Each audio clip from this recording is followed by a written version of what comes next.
An extraordinary situation in Seattle. Calls for racial justice and turmoil across the country have resulted in a takeover of one part of Seattle. As the standoff continues, there's now a war of words between the president and local officials. A stunning moment as protesters take over an entire neighborhood in Seattle and declare it an autonomous free zone. The streets are barricaded. Men with assault rifles stand guard at checkpoints. They painted over surveillance cameras. Woo! The sign says, "Welcome to the Capitol Hill Autonomous Zone," CHAZ for short.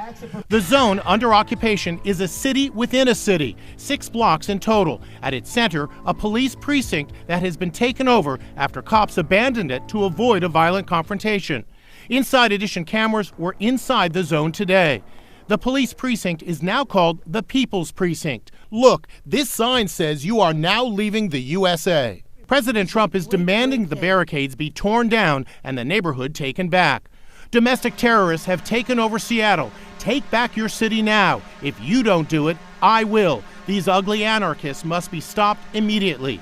Seattle Mayor Jenny Durkan responded, "Make us all safe. Go back to your bunker. Black Lives Matter." White House Press Secretary Kayleigh McEnany appeared on Fox News today. Does the president plan to use military action on the streets of Seattle? Well, the president's message is that he will secure the streets in this country. Inside the zone, there are free concerts, free food at a store called a no-cop co-op, even movie night in a public square.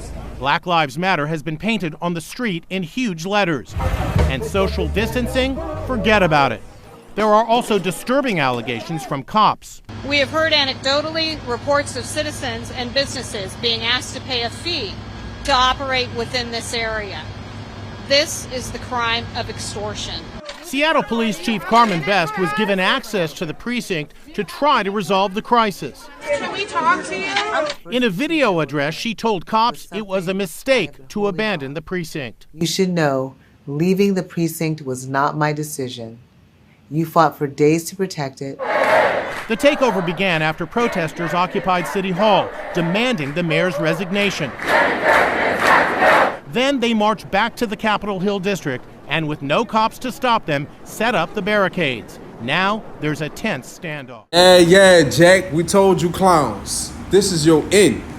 This is the book of 2esdras 15 and verse 15. It says, "For the sword and their destruction draweth nigh.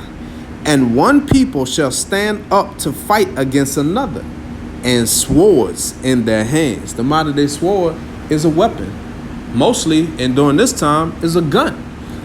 Verse 16, "For there should be sedition among men." So what's sedition? Anarchy, civil unrest. People are mad. People are fed up. People going to war. People going all out. People are willing to die for freedom. Okay? It says, "And invading one another." You see it? "They shall not regard their kings nor princes." Who are your modern day kings and princes? Your presidents, your governors, your mayors, your local officials, your politicians, your grandma, your mama, your daddy, your uncles, all these coons, all these clowns, these entertainers. Well, nobody don't give a fuck about what y'all talking about. It's on. America is circling the drain. This is Babylon the Great. This place is about to get wiped out and destroyed. Okay? These people are fighting like hell, man. It said, "They shall not regard their kings nor princes, and the course of their actions shall stand in their power." You get that? You get that? Do you understand that? America is circling the drain. It's almost over with. Shalom.